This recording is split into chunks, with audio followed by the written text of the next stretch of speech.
Hello, readers. Today I want to begin with a brief aside about physics. Unless you're like a quantum particle or something, it's not possible to be in two places at once. Nor is it possible to travel in two directions at once.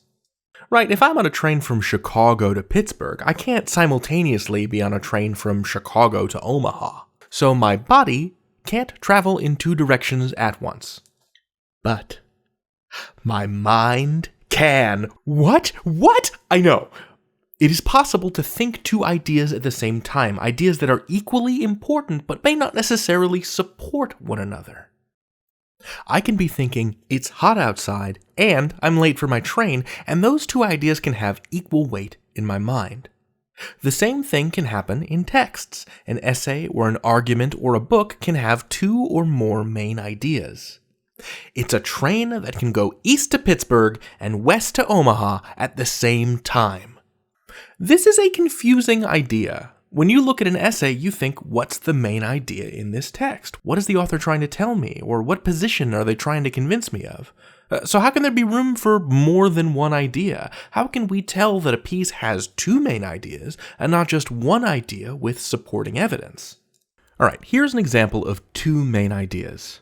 Sharks are deadly predators and fierce hunters. They hunt with sharp teeth, incredibly sensitive noses, and the ability to sense the electrical current of a living body. Many people are afraid of sharks because encounters with them can be fatal. That's paragraph 1. However, sharks need to be protected because they are important to ocean ecosystems. Their roles as high-level predators ensures that they maintain population levels of smaller fish, which in turn maintains the balance of ocean plant life. If there were no sharks, algae could take over the ocean. Now, both of these paragraphs are about sharks, so in one sense it's true that the passage as a whole is about sharks. I'm gonna just draw a little shark. He's so scary. Look at those very sharp teeth.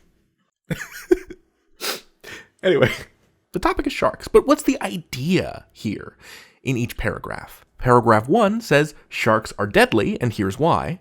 And paragraph 2 says it's because of their deadliness that they need to be protected, because big predator species balance ecosystems. These are two ideas that are separate but interrelated. Sharks are deadly, sharks need protecting. On its face, those two ideas almost seem like they contradict each other or cancel each other out, but they are two separate threads that each support the overall topic of sharks. There are two distinct ideas here with equal importance. This passage teaches us that A, sharks are deadly, so they are scary, and B, deadly animals must be protected, because they are important. Neither of these ideas are more or less important than one another. They are both main ideas. When you're considering whether or not there are two or more main ideas, ask yourself, are both X and Y equally important understandings from this passage, or is it just one idea supporting another? So with this in mind, you too can learn to travel in two directions at once, with the power of your mind and the power of reading. You can learn anything. David out. How can you be in two places at once when you're not anywhere at all?